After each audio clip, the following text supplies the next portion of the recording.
السلام علیکم ورحمۃ اللہ وبرکاتہ۔ اللہ تبارک و تعالیٰ کے فضل و کرم اور شکر کے ساتھ میں ایک نئی ویڈیو لے کر آپ کے سامنے حاضر ہوا ہوں۔ مجھے امید ہے کہ آپ سب خیر و عافیت سے ہوں گے۔ میری دعا ہے اللہ آپ کو خوش رکھے، شاد و باد رکھے، سلامت رکھے۔ ناظرین، میری ویڈیو شروع کرنے سے پہلے میری چھوٹی سی گزارش ہے کہ میری اس چینل کو ضرور سبسکرائب کر دیں، لائک کر دیں اور ایک اچھا سا کمنٹ ضرور دے دیں۔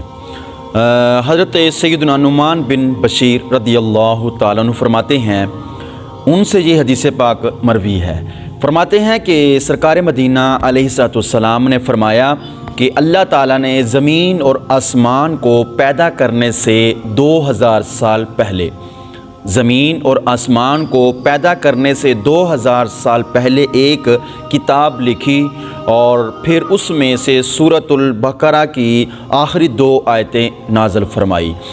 میرے آقا علیہ السلام نے فرمایا کہ جس گھر میں 3 راتیں ان 2 آیتوں کو پڑھا جائے گا، جس گھر میں 3 راتیں ان 2 آیتوں کی تلاوت کی جائے گی، شیطان اس گھر کے قریب نہ آئے گا۔ حضرت سیدنا ابو ذر رضی اللہ تعالیٰ عنہ سے حدیث پاک مروی ہے، وہ فرماتے ہیں کہ سرکار مدینہ علیہ السلام نے فرمایا کہ سورۃ البقرہ کے خاتمے کی 2 آیتیں اللہ کے اس خزانے میں سے ہیں جو عرش کے نیچے ہے۔ اللہ تعالیٰ نے مجھے یہ دونوں آیتیں دی، انہیں سیکھو اور اپنی عورتوں کو سکھاؤ کہ وہ رحمت ہے، اللہ سے نزدیکی اور دعا ہے۔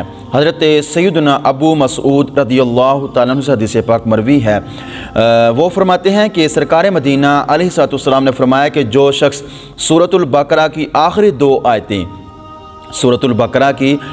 2 آیتیں رات میں پڑھے گا وہ اسے کفایت کریں گی۔